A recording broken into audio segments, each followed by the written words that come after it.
mengenal Allah diambil dari nama Ustadz kita, Ustadz Irfan ya. Itu adalah awalnya seseorang menjadi hamba. Kalau tidak kenal, jangan menghambakan diri, cari dulu ilmunya. Mengenal Allah itu bukanlah sulit, tapi juga tidak mudah. Bukan ilmu tinggi, tapi juga bukan ilmu rendah. Namun Imam Junaid Al-Ghaus di zamannya yang wafat 297 Hijriah, Junaid Al-Baghdadi yang menjadi simbol tasawuf di kalangan ulama Ahlus Sunnah wal Jamaah dan di zaman salafus saleh. Jadi kita kalau orang ngaku salaf, kita punya imam kita. Imam kita Imam Junaid. Kalau yang satu lagi ngaku salaf, saya nggak tahu imamnya siapa. Imam Junaid ini mengatakan apa? Dalam rasail dia, risalah dia, awal ibadah, bukan awaluddin, awal ibadatin, ibadah pertama, wa a'laha, dan yang paling tinggi, ma'rifatullah, mengenal Allah. Kenapa? Rukun Islam pertamanya sholat atau syahadat? Sholat atau syahadat? Syahadat itu artinya apa? Wah, macam-macam ini kan orang pemilahan mengartikan ada pengakuan, ada penyaksian. Coba ngerti nggak apa yang disebut pengakuan? Pengakuan. Aku siapa? Penyaksian. Menyaksikan apa? Begitu orang dulu ngaji. Apa yang disaksikan? Benar Kiai ya? Penyaksian ini Allah tidak dapat dipandang dengan inilah tudrikuhul absar ya, tapi digunakan kalimat hu itu huwiyah, hakikatnya Allah tidak dapat dipandang dengan absar, tapi af'alnya Allah dapat dipandang pakai af'al. Seperti af'al perbuatan. Apa perbuatan Allah detik ini, malam ini? Mengumpulkan, itu sudah tahu, itu perbuatan Allah. Kita nggak ada janjian dulu kan, nggak ada janjian, tahu-tahu Allah kumpulkan saja. Karena dulu pernah berjumpa di alam sana, Allah perjumpakan lagi di alam sini, karena alam ini berputar saja tawaf. Persaksian, menyaksikan, pengakuan, itu semua bersumber dari kemakrifatan, pengenalan. Oleh karena orang Arab Badui datang kepada Nabi mengatakan amanna, kami telah beriman, tapi dia belum mengerti yang dia imani. Dia baru ikut-ikutan. Syahadatnya mengikuti gurunya, syahadatnya ngikutin orang tuanya. Itu sebabnya rukun Islam ini tidak sempurna kalau orang tidak bermakrifat. Ya. Tidak sempurna kalau orang tidak berarti makrifat itu basic atau ujung? Basic atau ujung? Basic, usul, aslun minal usul.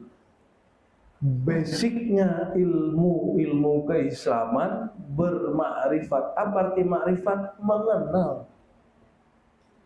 Masa kita bersaksi, menyerahkan diri sebagai hamba kepada zat yang kita nggak kenal? Nggak mungkin. Itu bodoh namanya. Itu jahil murakkab. Itu yang terjadi pada orang yang menyembah berhala. Dia tidak mengenal yang dia sembah itu berhala itu apa, maka dia menyembah si berhala. Saya mau tanya, Allah kita sama nggak? Beneran? Ayo kita tes dulu ya. Bener nih, yang disembah tadi waktu sholat isya dengan yang saya sembah sama nggak? Oke, coba namanya siapa? Oke, apa rasanya nyembah Allah? Tenang, nikmat, apalagi ya, bahagia. Nyembah Allah karena ingin tenang. Ya. Jadi istriku tadi ngomong gitu, janganlah sholat buru-buru, sholat yang tenang, cari tenang. Saya bilang sholat bukan cari tenang. Sholat itu untuk lidzikrillah, untuk mengenal Allah, untuk mengingat kembali kepada Allah.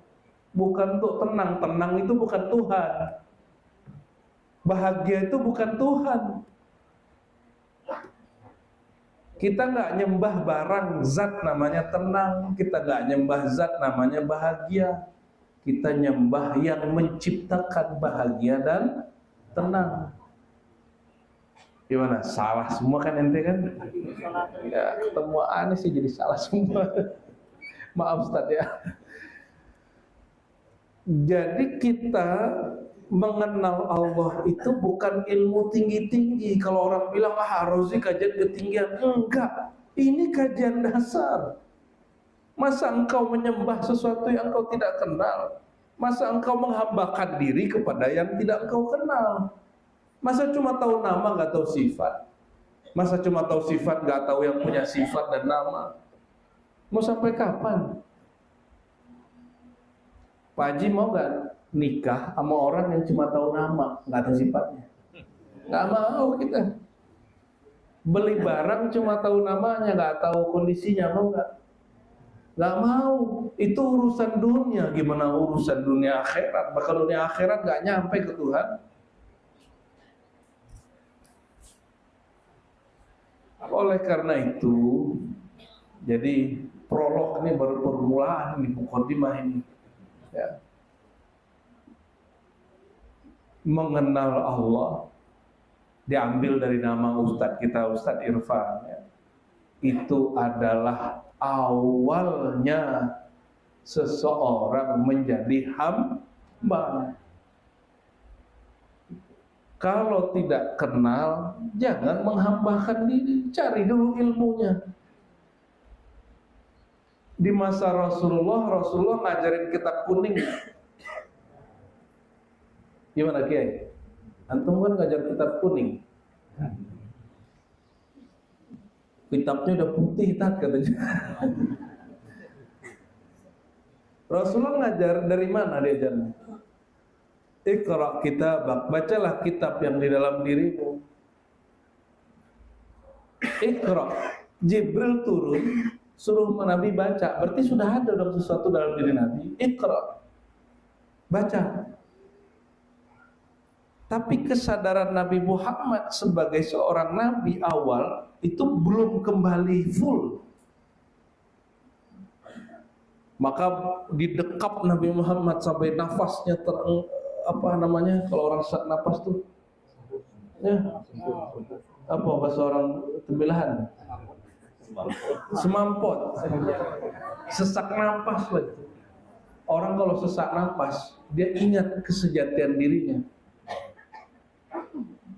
3 kali, karena itu kalam tidak turun ke Jibril, turunnya ke Sayyidina Muhammad SAW. Apa dalilnya? Wama ya, gimana ayatnya? Min ladun hakimin alim. Kamu itu dapat Quran, hai Muhammad, langsung dari Allah tanpa perantara. Tulaqal Qur'ana min ladun hakimin alim, bukan lewat Jibril. Kalau dalam ilmu hadis, Jibril itu gurunya Nabi. Tapi dalam ilmu ma'rifat, Jibril itu khodamnya Nabi. Khodam langit, apa arti khodam? Pelayan. Khodam bumi Nabi ratusan. Bahkan semua sahabat itu berkhidmat ke Nabi.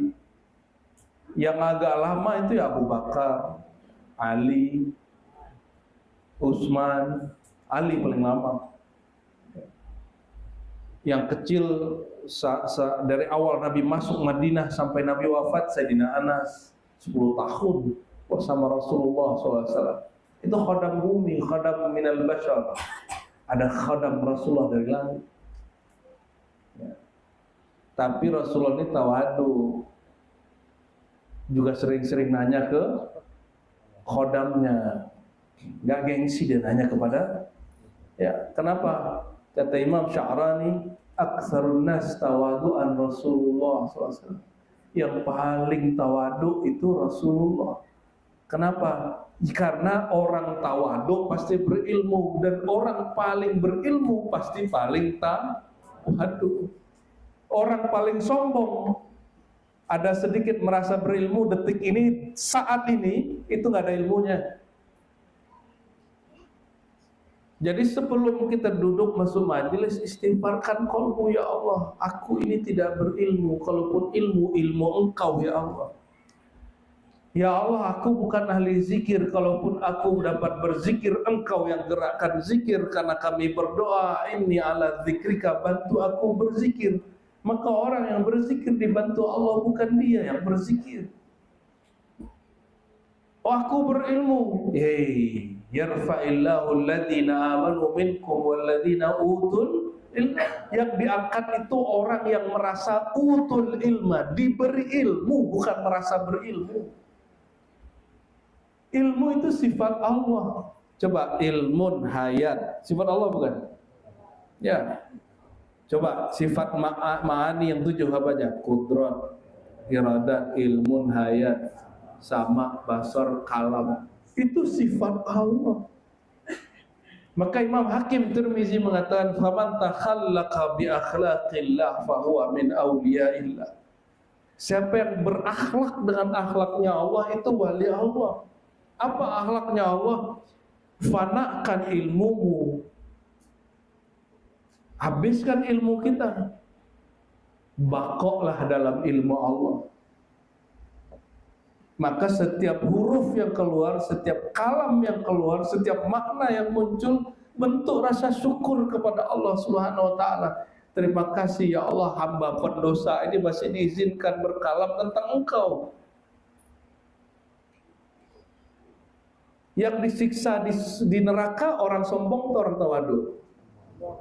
Nah, ini isyhadu ayyuhal mutakabbirun, ya. Hei orang yang sombong, yang merasa diri ahli marifat, ahli hakikat. Yang disiksa di neraka itu mulai dari neraka dunia, yaitu kegelisahan, sampai ke akhirat dizohirkan kegelisahan itu. Al-mutakabbirun, orang-orang sombong. Bukannya Sayyidina Ali pernah berkalam, kabiru al-mutakabbir, bersikap sombonglah terhadap orang sombong. Gak begitu ilmunya. Yang paham kalam Ali, murid-muridnya, orang yang bersanad kepadanya. Salah satu yang bersanad silsilah kepada beliau namanya Abu Bakar Al-Banani. Itu bukan dalil sombong-sombongan. Apa kata Abu Bakar Al-Banani dalam Bughyatul Murid? Kabiru afni, ya, kibriya'aka fi kibriyaihi. Binasakan, fanakan, karamkan besarmu dalam besarnya, sehingga engkau tidak memandang dirimu yang besar, tapi yang besar hanyalah Allah. Baru boleh kita berhadapan sama orang sombong. Dengan itulah Rasulullah berhadapan dengan orang-orang sombong itu. Dengan itulah Imam Asy'ari mengalahkan Mu'tazilah, orang-orang zindik, orang-orang yang tidak faham, mengingkari takdir.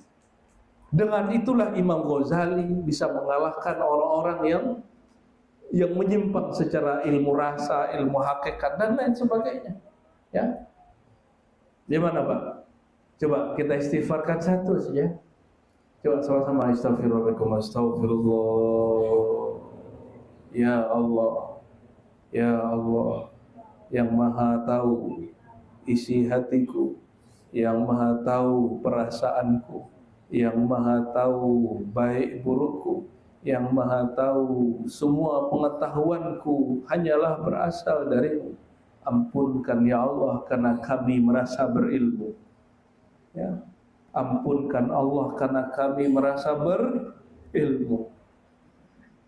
Itu bab terakhir yang akan keluar dari orang-orang sombong. Kalau sombong dengan harta mudah hilang. Makanya banyak orang kaya takluk kepada ulama-ulama.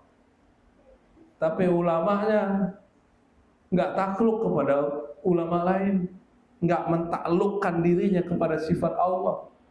Akhirnya terjadilah yang berselisih itu kebanyakan bukan ahli dunia, tapi orang berilmu agama tapi dia cinta dunia. Dunianya ulama apa? Majelis, popularitas, tempat kursi ini. Ya, ini dunia ini Pak. Ini dunia ini. Tuh kamera-kamera itu dunia itu. Pengikut-pengikut itu dunia.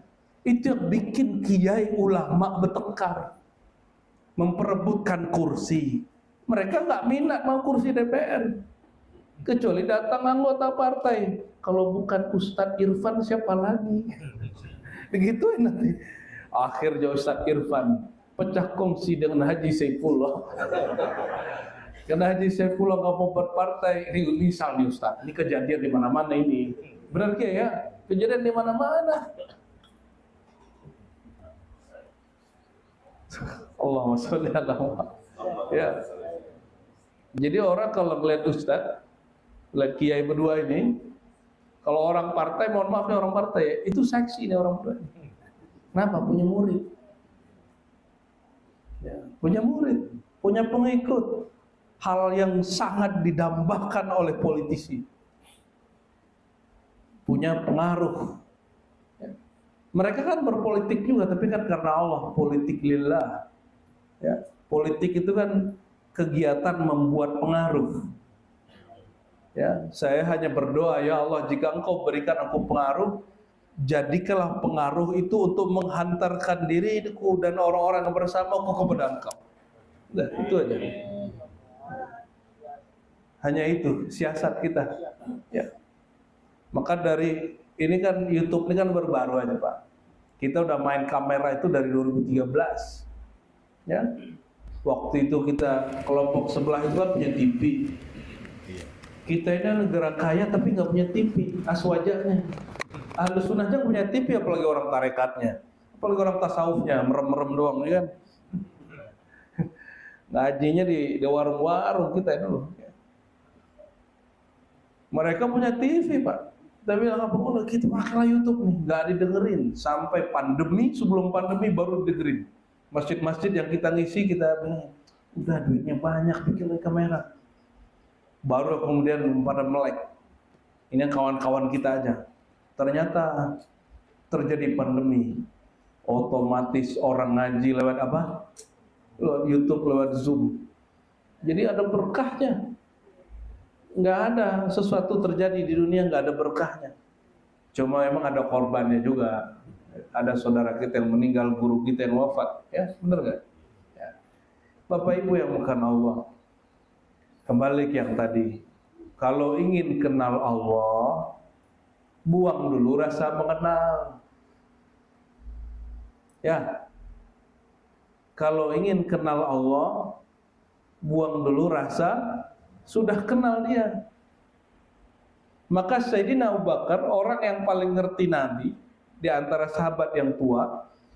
Sayyidina Ali, orang yang paling ngerti Nabi di antara sahabat yang muda. Nah, tinggal diambil nih dua cara, dua torikohnya beda. Apa kata Sayyidina Abu Bakar? Al-ajzu anil idrak idrakun. Engkau mengaku tidak paham, tidak berilmu, itulah pengetahuan. Kata Sayyidina Ali, itu awal pengetahuan. Ujung pengetahuan apa? Araftu Rabbi bi Rabbi. Aku kenal Allah karena Allah mau mengenalkan dirinya kepadaku. Maaf nih Pak Haji nih, Pak Haji Atta nih. Kalau orang kenalan itu beda nggak dengan orang mencari tahu? Kalau mencari tahu, saya cari tahu nih Pak Haji Atta nih. Tapi Pak Haji Atta nggak memberitahu dirinya. Tapi kalau kenalan gimana? Coba kita praktek kenalan. Kenalkan saya Razi. Nah, dibalas nggak? Dibalas. Kalau orang bermakrifat, makrifat tuh kata guru kami ya, ngamal hadis. Hadis Nabi Imam Tirmizi, al ilmu bita'allum. Pengetahuan itu mesti dicari. Tapi kata guru kita apa, ini ijma ulama-ulama terdahulu. Al ma'rifatu bitta'arruf. Ngikutin hadis tadi. Ma'rifat juga dengan ta'aruf. Apa arti ta'aruf? Ta'aruf itu bukan urusan mau nikah-nikah doang. Ta'aruf itu kita mengenalkan diri sebagai hamba. Kita katakan, ya Rabb, aku hambamu. Barulah Allah jawab, aku Rabbmu. Gitu. Atau kita mengatakan, ya Rabb, engkaulah Tuhanku, penciptaku. Baru Allah mengatakan, anta ana rabbuka. Jadi pengakuan kepada Allah, nah ini langsung masuk ke pengakuan. Gimana cara mengaku? Gimana cara bersyahadat? Cara mengaku itu dua. Satu, mengaku diri sehina-hina diri. Dua, meleburkan aku diri, menyatakan akunya Allah. Bahwa dia yang maha aku itulah yang berhak disembah. Itulah yang dipakai di syahadat asyhadu alla ilaha illallah. Aku bersaksi, tiada yang berhak disembah, tiada yang berbuat, tiada yang benar-benar wujud dengan zatnya kecuali Allah. Itu akunya. Nah, cuma kalau belum dapat rasa itu, harus meleburkan si aku ini. Nah, itulah ilmunya orang-orang dulu. Syekh Abdul Somad Palembani, Syekh Arsad Banjari, ya Syekh Abdul Hamid Abulung di Banjar sana, Syekh Yusuf Makassari sebelumnya. Apa kata beliau-beliau itu? Ya, ada jalan pintas mengenal Allah. Apa jalan pintasnya? Ada lafaznya di Quran, Inna lillahi, kita ini milik Allah, kembali kepada. Itu bukan kalimat orang mati itu, Pak. Kalau di sekarang itu untuk orang mati, benar. Jadi jamaah itu takut kalau sudah dengar Inna lillahi wa inna ilaihi raji'un. Kenapa bacanya harus seserem itu? Biasa aja lah bacanya. Pak Pengurus, biasa aja bacanya. Kita lagi nggak bersedih dengan orang mati. Cukup baca Inna lillahi wa inna ilaihi raji'un, yang tegas bacanya. Ya, Pak Pengurus kasih tahu semuanya. Jangan baca seperti orang meratap. Yang bid'ah itu meratapnya. Inna lillahi wa inna ilaihi raji'un. Gak begitu caranya orang Islam yang kenal Allah. Kalau betul engkau inna lillah milik Allah, bacanya bil jalal dong.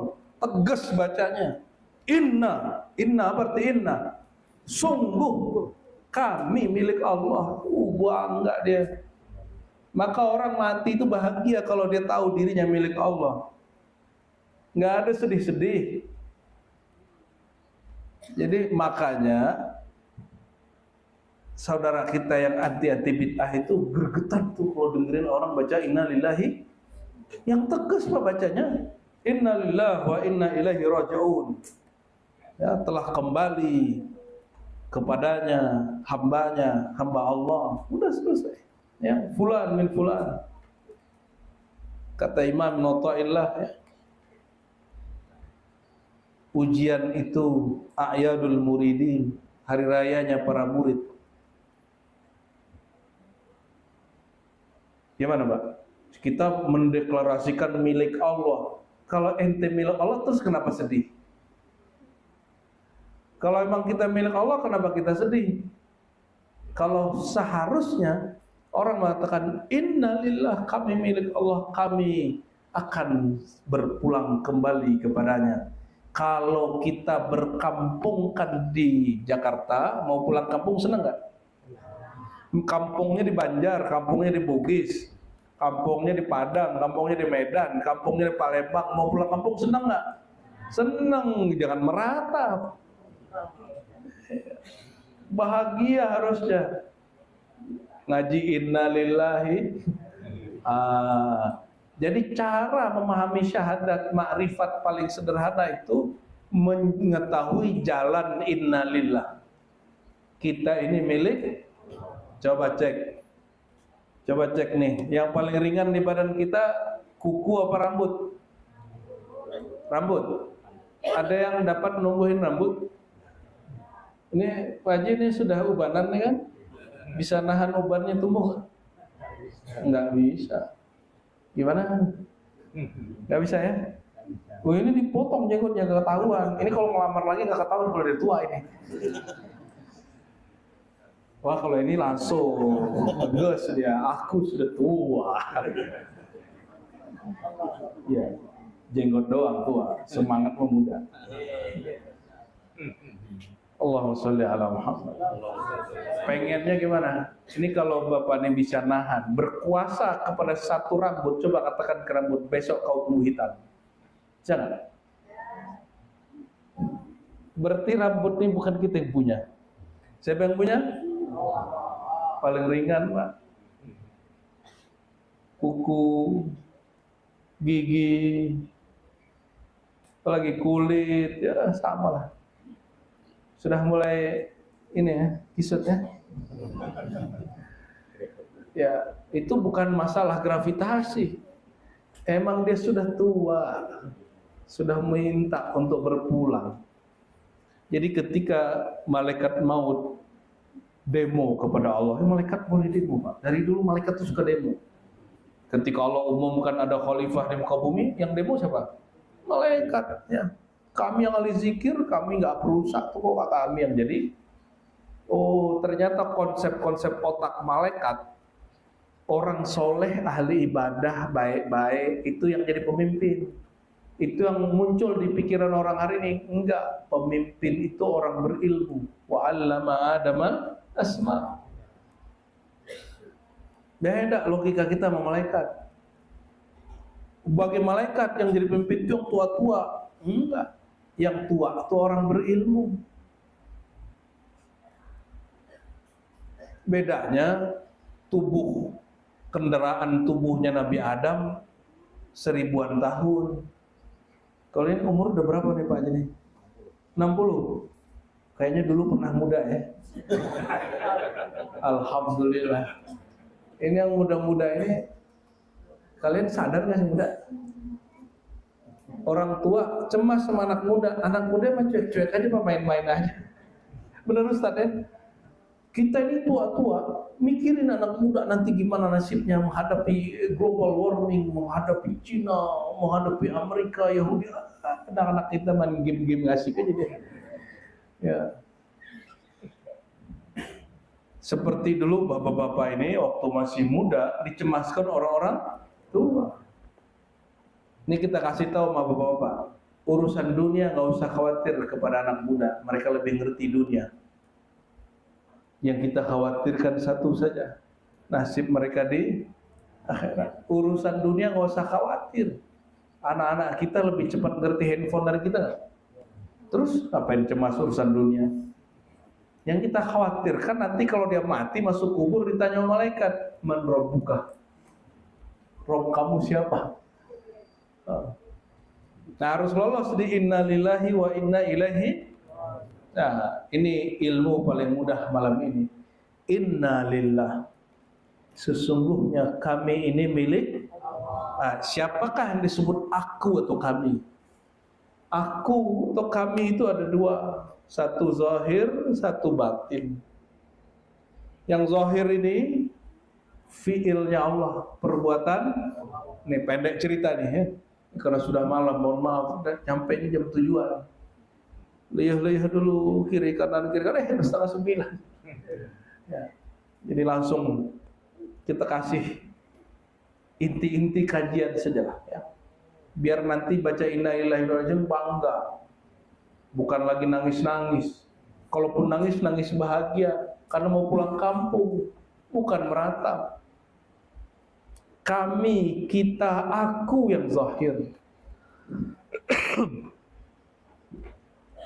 Kita yang zahir ini Allah katakan min sulalatin min tin, dari saripati yang dari tanah hanya Nabi Adam. Kalau kita ini dari tanah apa dari mana nih? Emang bapak kita dulu ambil tanah terus masukin ke badan dia gitu bukan? Begitu nggak? Atau naruh di perut ibu, ambil tanah liat terus masukin ke perut ibu gitu nggak? Nggak ada. Semua saripati, sulala, serat-seratnya, inti-intinya. Ada yang dari besi nih? Ada yang dari emas nggak? Nggak ada. Sulalatin min tin yang Allah jadikan min ma'in mahin, Allah ganti dia menjadi bentuknya cairan. Cairannya bukan sesuatu yang disukai, sesuatu yang menjijikkan. Ma'in mahin. Ya. Makanya Allah kasih pertanyaan, dulu kan kalian air hina, kok sekarang bisa protes-protes ke aku? Ini kata Allah. Dulu kalian air nggak bisa ngapa-ngapain. Sekarang kok bisa berani ngomentarin Tuhan, berani protes mengatakan Tuhan tidak adil. Kok aku nih gini-gini aja hidupnya, berani protes. Ada yang lahir bisa langsung silat? Waktu lahir langsung jadi kaya nggak? Langsung punya mobil nggak? Langsung punya toko nggak? Nggak ada.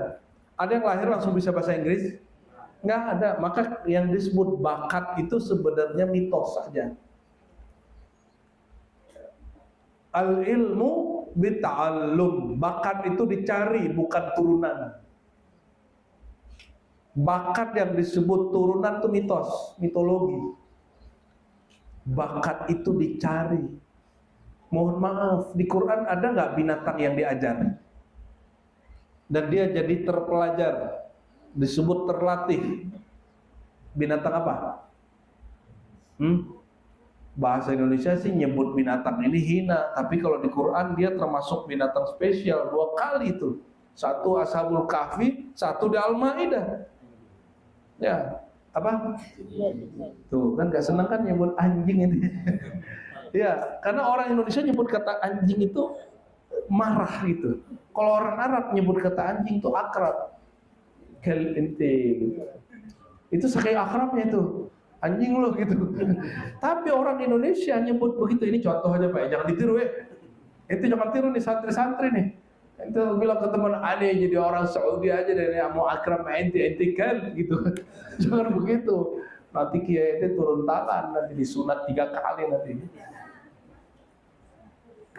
Di Quran disimbolkan binatang ini, hewan yang sangat buas ini sebenarnya, tapi bisa dilatih.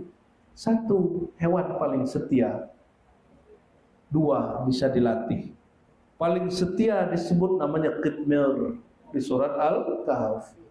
Di Al-Maidah disebut dapat diajarin, muallamah.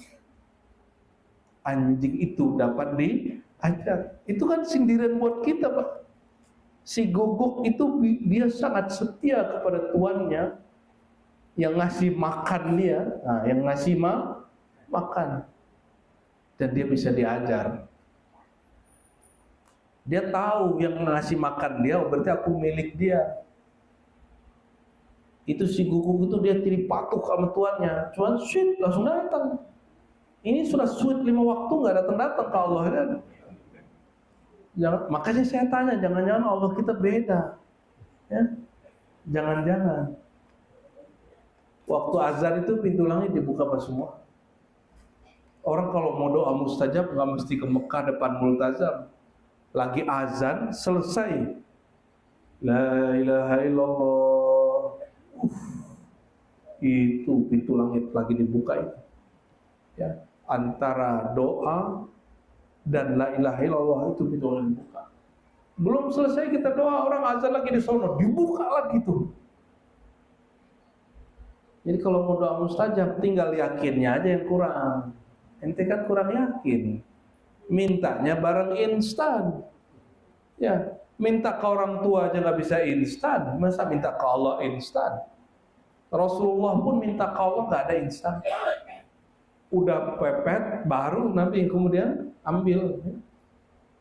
Kenapa? Nabi juga tahu kita ini milik Allah, bukan kita yang memiliki Allah. Kalau kita memiliki Allah, kita bisa atur-atur Allah. Ini banyak yang doa, terus ngatur-ngatur Allah karena merasa memiliki Allah. Yang memiliki Allah apa kita? Allah memiliki kita atau kita memiliki Allah? Kita dimiliki atau memiliki Allah? Dimiliki Allah. Kalau begitu boleh nggak ngatur-ngatur Allah kalau kita lagi doa? Ya doa-doa aja, Allah ngasih kapan urusan dia. Ya, nah, ini adab kalau orang sudah kenal dirinya. Nah, kembali ke diri yang zahir. Diri yang zahir ini dari air yang hina. Air yang hina walaupun setetes itu, di situ terkumpul banyak sekali energi-energi alam. Yang ulama kita bagi dengan 4 unsur.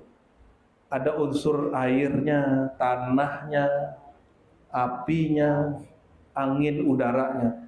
Dari situlah kemudian dia menjadi segumpal darah. Dia menjadi tulang, dia menjadi daging, dia menjadi sumsum, dia menjadi kulit, dia menjadi rambut. Jadilah sosok begini. Makanya Allah ingatkan lagi, bukannya dulu kamu air, hina, kok sekarang udah berani protes? Apakah kamu menciptakan dirimu sendiri atau orang tuamu yang bikin kamu atau aku yang bikin kamu? Itu kata Allah. Orang tua yang punya anak pernah menciptakan anak nggak? Ya, ada yang nggak menginginkan anak, hamil terus. Ada yang menginginkan anak, nggak hamil-hamil. Ya. Ada yang nggak menikah juga, hamil juga. Kayaknya terinspirasi ini Maryam.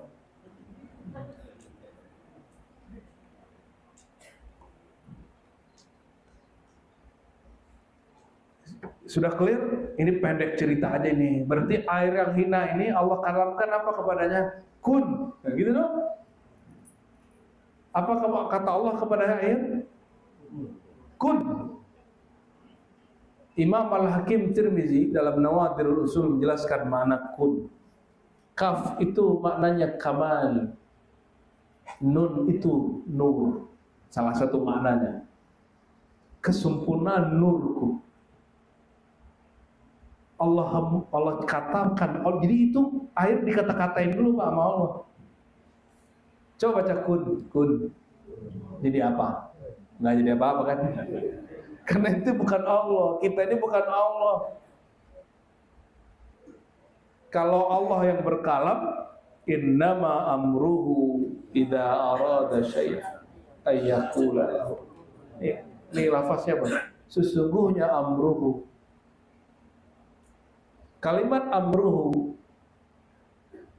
orang bisa menerjemahkan perintahnya, urusannya. Coba kalimat amruhu ini mirip dengan yas'alunaka anir ruh.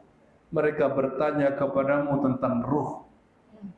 Katakanlah ar-ruh min amri rabbi. Rabbi disebut dalam ayat surat Yasin itu amruhu hu. Mirip-mirip nggak? Ini namanya munasabah ayat, kecocokan ayat, kesesuaian ayat, bukan cocoklogi. Ada ilmunya namanya munasabatul ayat. Ya. Maka yang dimaksud innama amruhu, sesungguhnya rahasia dia. Karena min amir rabbi, sesungguhnya ruh itu rahasia Allah. Innama amruhu, sesungguhnya rahasia Allah. Jika Allah ingin zahirkan, Allah ingin zahirkan dalam kehendaknya, cukup dia katakan kun, fa maka yakun, yang dia rahasiakan menjadi ada. Allah perlu alat nggak? Allah perlu alat? Allah perlu wasilah? Kita perlu. Kita perlu alat, kita perlu wasilah. Allah nggak perlu. Allah kalau mau ciptain kenyang nggak perlu ada nasi. Makanya orang Barat jarang makan nasi Pak. Makannya apa? Roti. Karena tidak ada kaitannya nasi dengan kenyang. Kucing makan nasi nggak kenyang-kenyang dia. Monyet kasih pisang udah satu sisir nggak kenyang-kenyang dia. Kenapa? Allah tidak ciptakan kepadanya kenyang. Suka-suka Allah. Sama. Emang duit sama bahagia ada kaitannya? Duit sama bahagia ada kaitannya nggak? Halo? Duit sama bahagia ada kaitannya nggak? Seneng nih ya, bahagia. Duit sama seneng jelas. Tapi bahagia belum. Malah tambah susah. Ini bukan nyuruh miskin. Sahabat banyak yang kaya. Abdurrahman bin Auf. Tapi apa kata Allah? Beda orang kaya dengan orang diperbudak oleh hartanya, itu beda. Kata Nabi, Ta'iba abdud dinar, akan lelah, akan capek, tidak bahagia hamba duit. Hamba duit gak bahagia. Tapi kalau hamba Allah, kalau hamba duit gak bahagia. Kalau orang kaya badannya capek mungkin, pikirannya capek, tapi hatinya lega terus. Itu sebabnya ada nabi yang kaya. Berarti kaya dilarang nggak? Ada nabi yang tampan, maka tampan dilarang nggak? Ustadznya lama tampan-tampan ini. Ibu-ibu paling senang, bapak-bapak ini curiga nih kalau ente senang. Nah, kembali ke yang tadi. Saya mau tanya bapak ibu, apakah bapak ibu yang punya anak pernah melukis wajah anaknya?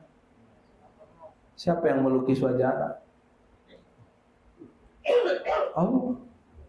Ya, Al-Musawwir. Pernah nggak bapak sama ibu tengkar sama istri? Ya. Ini anak kok mirip kamu terus? Kamu nafsu ya lagi bikin itu? Astagfirullahaladzim. Anak berdua mirip salah satu, masa kemudian kecewa? Emang lagi bikin nggak ada nafsunya, kan lucu juga Pak.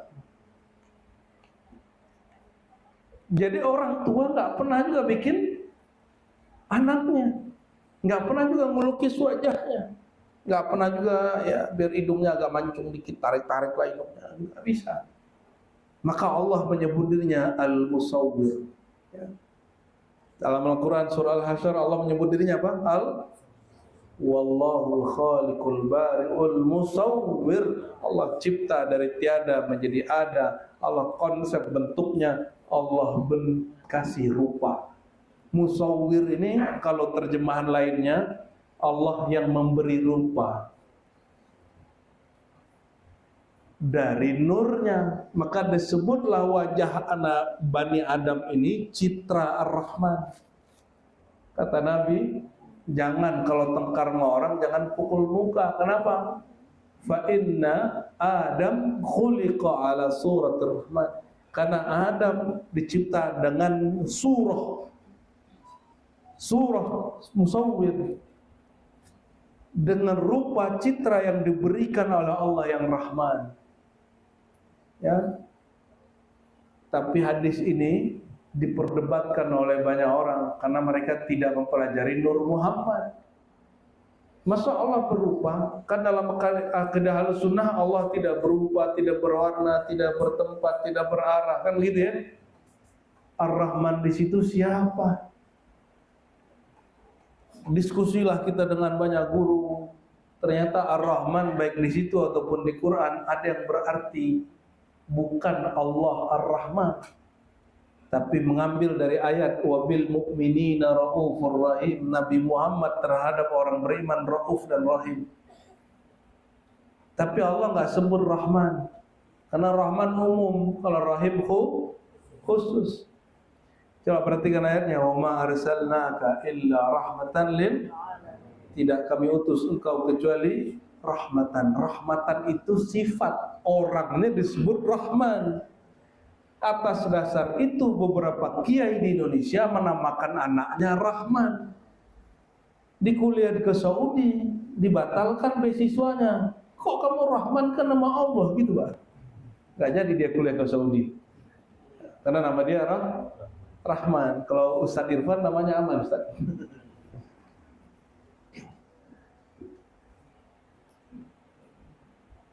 Jadi surat Ar-Rahman itu yang bersurah berupa siapa?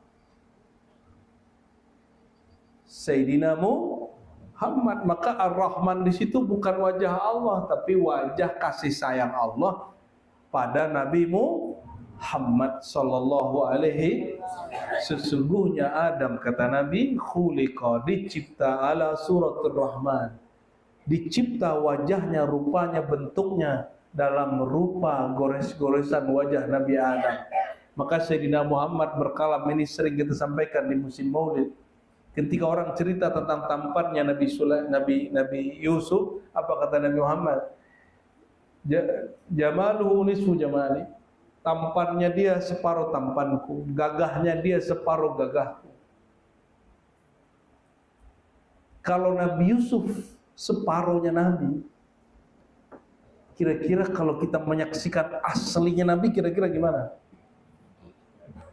Gimana itu Pak Jeta?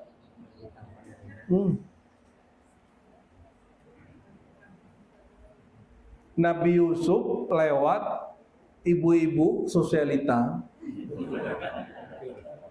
Kalau di Indonesia sosialita itu buat tas. Di zaman dulu di Mesir enggak, dia gelang-gelang,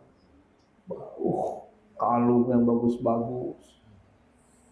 Mereka itu impor alat-alat dari kita, dari Sumatera. Maka di sana ada kamper, kafur, itu dari kita itu. Itu udah bahas tuh dari 2008, Mbak. Udah ceramahkan itu di mana-mana, diketawain sama orang. Dia bilang, ya sudah, ente gak tahu. Itu sudah ditulis lebih dari 10 jurnal. Bahwa sebelum Nabi Muhammad lahir secara fisik, Firaun sudah impor rempah-rempah dari kita, cengkeh dari kita. Udah impor mereka. Nah, sampai masa Al-Aziz, ya, Perdana Menteri di zaman itu di Mesir, dia memimpin, dia punya budak dan diangkat jadi anak angkat. Tapi ternyata istrinya cinta sama dia. Itu cakepnya bukan main. Ketika si Zulaikha yang diperdebatkan namanya ini digosipkan, dia nggak terima. Masa aku digosipin oleh orang yang nggak lebih cantik dari aku, katanya. Maka dia kumpulkan ibu Sulita yang tidak lebih cantik dari dia itu. Nih kamu lihat, aku cukup panggil si Yusuf, apa yang terjadi pada diri kalian. Kalau Zulaikha nggak sempat gores-gores badannya, cuma napasnya langsung mau mengejar. Kalau ibu-ibu sosialita di Mesir dikasih apel, dikasih pisau, disuruh motong-motong, tapi yang tersayat-sayat apa? Ya ta'na aidihana, mereka nyayat-nyayat tangannya, bukan motong-motong jadi buntung begitu, bukan. Nyayat, Yusuf. Itu tampannya Yusuf itu, sampai ibu-ibu tidak merasakan sakitnya. Apa kata Muhammad? Separuh tampanku dikasihkan ke Yusuf. Orang kalau melihat tampannya Rasulullah, hilang penderitaan dia. Sebagaimana hilangnya penderitaan sakitnya ibu-ibu sosialita memandang wajah Sayyidina Yusuf. Coba kalau ngeliat wajah Pak Haji ini, ibu-ibu tambah susah. Susah diambil lagi, nanti buka cabang lagi katanya. Allahumma sholli ala sayyidina Muhammad.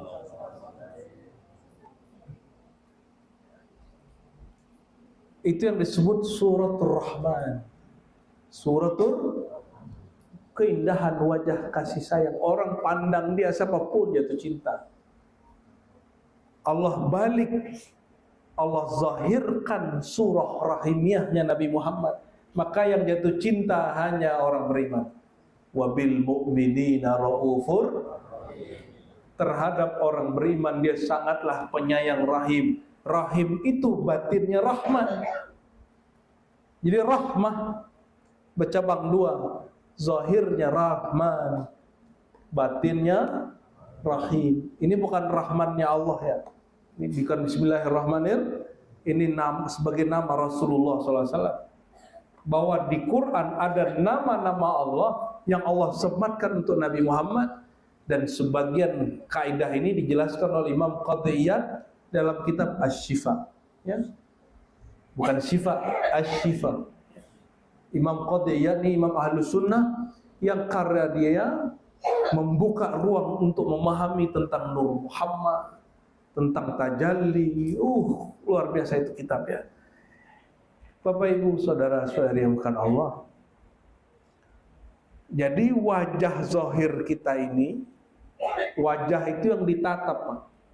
Yang ditatap mana, punggung atau muka? Nah, ini wajah. Ini wajah zahir. Kalau nak jumpa orang, mau jumpa dengan seseorang, karena dia menatap ke wajah ini, yang diindahkan wajah mana? Karena orangnya natap baju, baju dibaguskan, natap sarung, sarung dibaguskan, natap wajah ini dibedaki, dirawat, ya, dibersihin, karena mau ditatap orang. Allah natap wajah ini enggak? Wajah ini natap Allah? Kalahku sama Allah ini. Kenapa? Udah mulai keriput. Kalahku. Jangankan Allah, tetangganya aja nggak sanggup lihat itu. Terus yang ditatap Allah wajah yang mana? Inilah diri kita yang batin.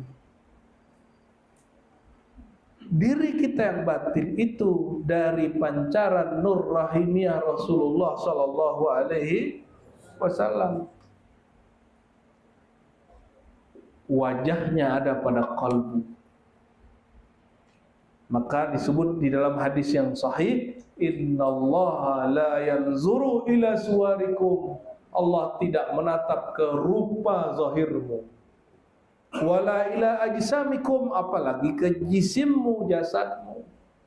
Walakin yanzuru ila qulubikum, tapi dia menatap ke dalam qulub, qalbu kamu. Qalbu ini berlapis-lapis. Ya. Qalbu yang dibahas orang hari ini kebanyakan itu qalbu yang paling dekat kepada alam zahir ini. Di dalam qalbu ada qalbu lagi Pak, namanya fuad. Ya, inna sam'a wal basara wal fuad. Sama basar fuad. Di dalam fuad ada qalbu lagi namanya sir, ya'lamu sirra wa akhfa. Di dalam sir ada lagi namanya akhfa. Tapi bukan akhfa yang latifah dalam 7 yang dipelajari di Toriko, itu bukan. Ya. Di dalam itu ada lagi, gak ada putusnya. Sampai kemudian yas'alunaka 'anir ruh. Ruh itulah qalbu dari semua qalbu itu yang ditatap Allah setiap saat. Qalbul qulub disebutnya. Qalbunya para qalbu, sirnya para semua sir, lubnya dari semua lub, itulah ar-ruh. Itu yang ditatap Allah. Kenapa? Ar-ruh ini dia suci dari kefanaan alam. Allah hembuskan dia dan dia Allah abadikan. Maka ketika tubuh ini binasa, kullu nafsin za'iqatul, setiap jiwa mati, tapi ruh nggak disebut mati. Nggak ada kan ayatnya kullu ruhin za'iqul maut, za'iqatul maut, ada nggak ayatnya? Setiap ruh mati, nggak ada. Yang ada kullu nafs. Berarti ruh mati setelah Allah hembuskan dia, ruh nggak pernah mati lagi. Kalau tubuh ini mati, setiap hari ada sel yang mati. Ya, maka otak kita juga udah mulai mengkerut nih sebagiannya. Coba lihat bapak-bapak yang di atas umur 40, kalau ngapal udah mulai sulit loh. Itu ada sel yang mati, nggak hidup lagi itu. Kalau anak-anak ini, ente jangan pernah mendiskon otak. Mumpung masih muda, otaknya dipaksa untuk berpikir. Otak itu nggak pernah terpaksa. Dia semakin keras, dia semakin kuat, semakin keras, semakin kuat. Pernah lihat ada bola karet dilempar ke bawah, semakin keras ke bawah dia semakin, itu sifatnya otak. Jadi semakin dia dihajar, semakin dia dilatih kuat, dia akan naik terus. Itu yang bikin orang nggak takut debat, ya, nggak takut ketemu aliran macam-macam, nggak takut masuk ke alam rohani, ya. Kenapa? Karena otaknya sudah dikasih pengetahuan. Mau belajar ilmu ini nggak gila. Kan banyak yang takut belajar makrifat, takut gila. Kalau gila itu bukan ngaji makrifat, judol itu baru tuh. Judi online. Apalagi? Pinjol, pinjaman online itu gila itu. Orang begitu tuh nggak ada akalnya sudah itu. Udah jelas nggak ada namanya kaya instan, dia mau kayain, nggak ada akalnya itu gila itu. Kalau orang ingin kenal Allah, ngaji, berguru, sungguh gila.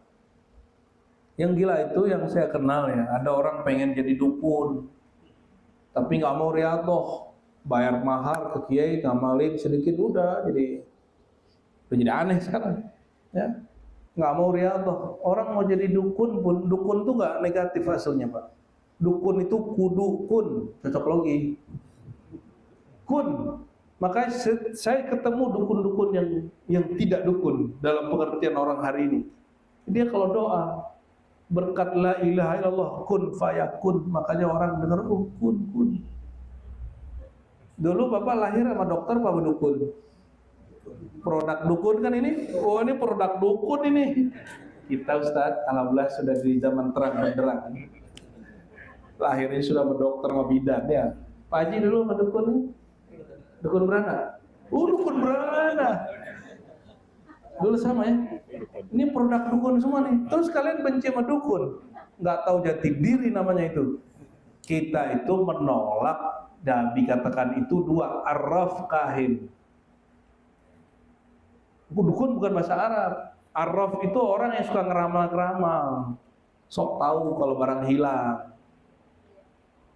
Yang kedua kahin, kahana. Itu yang dukun-dukun magic itu. Ya, yang berkhodamkan jin-jin syaitan. Kalau pakai kun, khodamnya siapa kira-kira? Malaikat, khodam ulwi.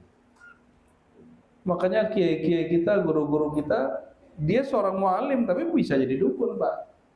Dengan nama Allah, dengan kun, maka fayakun. Al-Fatihah. Syirik kan? Di mana syiriknya kalau begitu? Ya. Kembali ke yang tadi. Ini bagian terakhir yang mau saya sampaikan. Bahwa Allah menatap kemana? Ke dalam hati. Intinya hati adalah fuad. Intinya fuad adalah sir. Intinya sir akhfa terus ruh. Pendek cerita begitu. Yang berpulang ke hadirat Allah. Allah itu qadim. Allah sifatnya azali. Tidak bertempat, tidak berwarna, tidak berupa. Kata Imam Ghazali di kitab Ar-Risalah ala Dunia, ruh itu citra Tuhan. Dia tidak bertempat, tidak beruang, tidak berwaktu, tidak berwarna. Maka yang boleh kembali kepadanya hanya ruh. Jasad tidak boleh. Jiwa tidak boleh, sukma tidak boleh. Kenapa? Itu fana. Lalu apa itu ruh? Jawabannya sama seperti Allah kalamkan. Min amri, itulah rahasia Allah. Karena dia rahasia, selamatlah berbeda. Tapi saran saya cuma satu. Pelajarilah ilmu tentang qalbu. Ya, itulah jalan kepada ruh. Qalbu itu bahagianya dengan apa? Sengsaranya dengan apa? Ya. Rehatnya pakai apa? Lelahnya dengan apa? Pelajari itu. Wajib atau tidak belajar qalbu? Wajib, bukan sunat. Belajar tasawuf itu hukumnya karena yang bahas qalbu nggak ada di fikih Pak. Fikih cuma niat. Di mana berniat orang fikih nggak urus. Nggak ngurus. Ahli fikih cuma mengatakan bahwa niat adalah rukun. Ada kalau Hanafi syarat. Orang akidah, niat itu apa? Niat itu kesadaran saat bersaksi. Nggak segitu doang.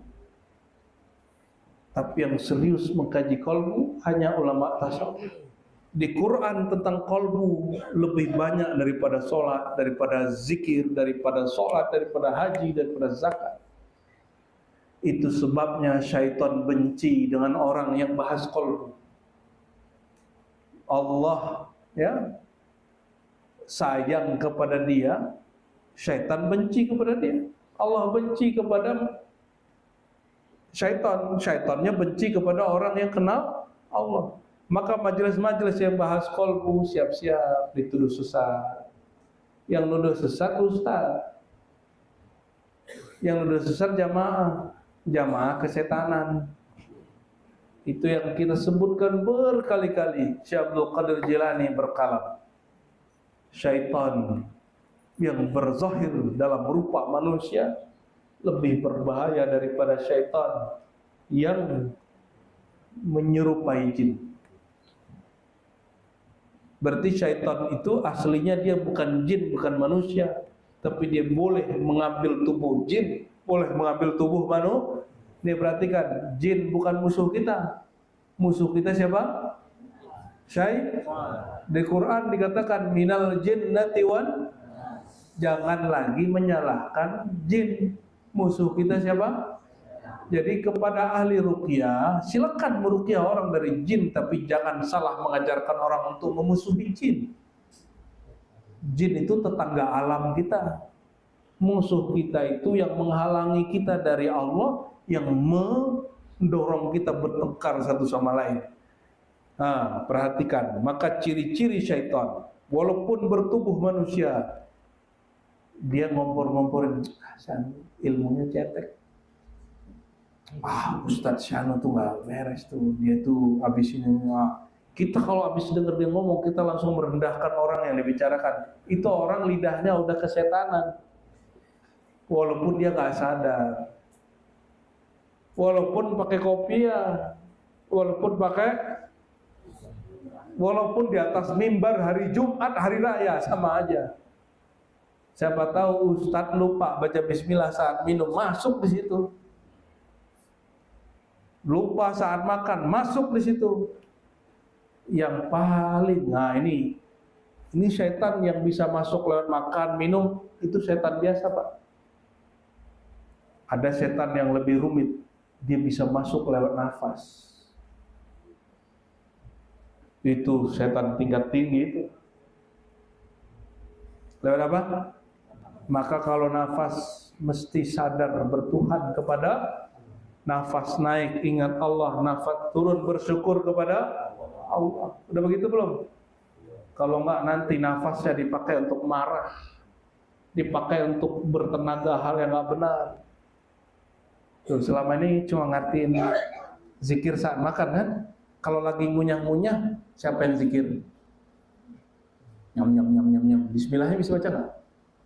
Coba lagi minum, bisa baca bismillah nggak? Bibirnya lagi di nempel, air lagi di mulut. Gimana cara baca bismillah? Bismillah itu ungkapan menyebutkan nama Allah. Kalau di kolbu dia mengingat Allahnya. Kalau pada ruh dia menatap kepada yang punya nama. Kebuka lagi deh. Sampai situ aja. Sampai situ aja, Pak.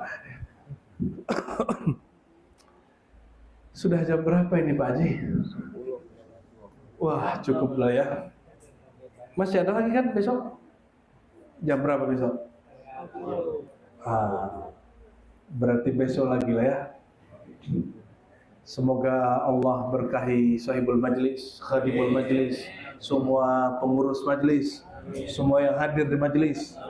Semoga Allah terbitkan nur di kalbunya. Allah tembuskan ma'rifat sampai ruhnya. Allah izinkan berjumpa Sayyidina Muhammad SAW. Dipanggil katakan kata-kata, ana kesini wahai umatku, wahai kekasihku, syafaatku untuk kalian. Amin. Ila ruhin Nabi SAW. Al-Fatihah.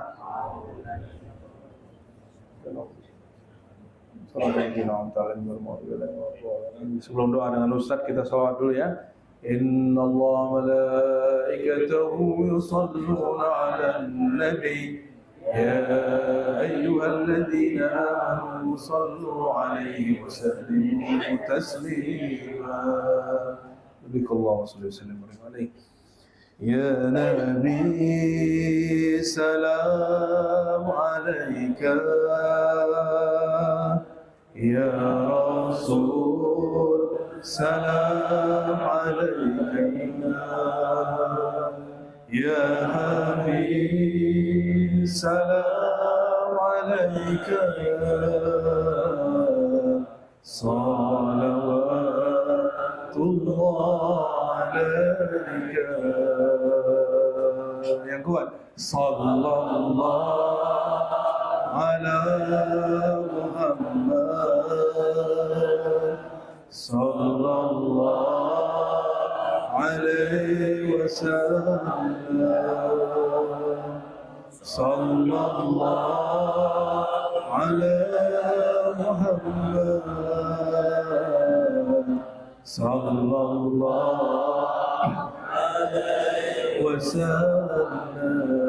Tala'al badru alaina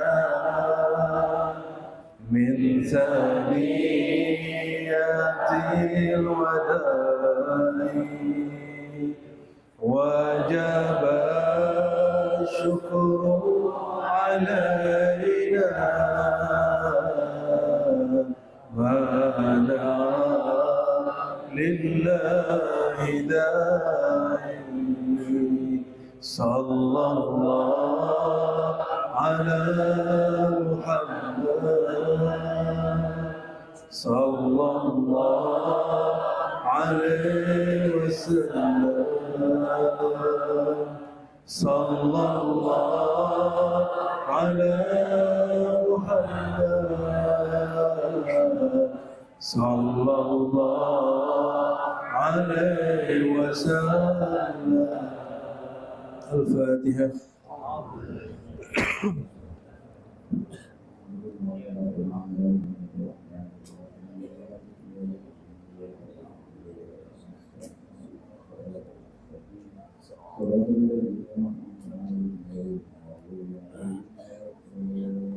Amin. Subhanakallah laka syukur. Assalamualaikum warahmatullahi wabarakatuh. Baiklah, telah kita saksikan tadi secara bersama-sama tausiah yang telah disampaikan oleh Abu Ya Ar-Rasy Hasim. Semoga bagi kita yang mendengarkan dan bagi Abu Ya Ar-Rasy Hasim yang menyampaikan sama-sama mendapatkan pahala dari Allah Subhanahu wa taala. Semoga apa yang telah kita dengarkan dan kita simak bersama-sama tadi dapat menambah ilmu pengetahuan kita dan semakin mendekatkan diri kita kepada Allah Subhanahu wa taala. Amin ya rabbal alamin. Dari tausiah yang telah disampaikan oleh Abu Ya Ar-Rasy Hasim tadi dapat kita ambil kesimpulan dan juga ilmunya bahwasanya jangan sampai kita terlena oleh kenikmatan dunia hingga sampai meninggalkan kewajiban kita dan meninggalkan perintah dari Allah Subhanahu wa taala. Marilah kita selalu bersama-sama menjaga diri kita agar tidak terlena terhadap kenikmatan dunia dan selalu berusaha untuk mendekatkan diri kita kepada Allah Subhanahu wa taala. Semoga kita termasuk umatnya yang selalu mendapatkan syafaat dari Rasulullah Sallallahu Alaihi Wasallam dan juga selalu mendapatkan hidayah serta rahmat dari Allah Subhanahu wa taala. Semoga apa yang telah kita dengarkan tadi dapat menjadi ilmu dan juga bermanfaat bagi kehidupan kita, dan tentunya semakin mendekatkan diri kita kepada Allah Subhanahu wa taala. Sekali lagi kami ucapkan terima kasih yang sebesar-besarnya bagi penonton yang telah mensupport channel Rahasia Islam ini dengan mensubscribe, like, dan share. Karena dengan bantuan dan support penonton sekalian, kami semakin bersemangat untuk selalu menyebarkan konten-konten yang insya Allah akan memberikan ilmu serta manfaat bagi kita semua. Sekali lagi kami mohon apabila konten kami memberikan manfaat dan juga ilmu serta nilai-nilai positif, mohon bantuannya untuk subscribe, like, dan share, karena dengan melakukannya kita sama-sama telah menyebarkan kebaikan untuk sesama umat manusia.